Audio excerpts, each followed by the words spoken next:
Have you ever wondered or noticed that your child, when you walk into a noisy room or a grocery store or a hotel or a place that has a lot of lights and a lot of noise, a restaurant, that they start to squint their eyes, or they put their hoodie up and their posture changes, or they have to have a hat on?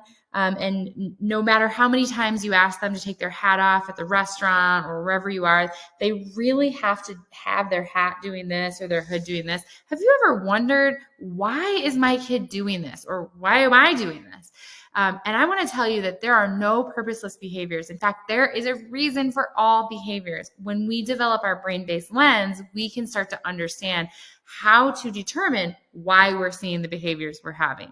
Or we're seeing. So one of the things that's super common when it comes to individuals that are constantly having to put their hood up or put their blinders on with their hat, or they're squinting their eyes a lot like this, is we know that oftentimes they have some inefficiencies in just their eye movements. When we do an exam with them, we see that, hey, there's some challenges in accurately and in a predictable fashion, pointing their eyes at things in a divergence, like looking at something far and having focus and near, and tracking. And there's some challenge with that.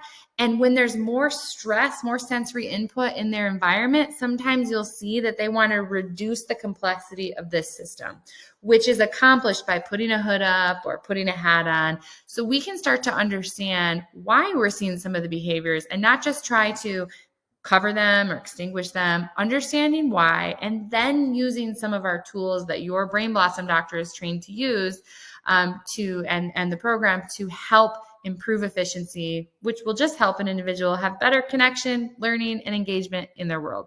All right, next time you see that happening, think, what's the reason for this behavior?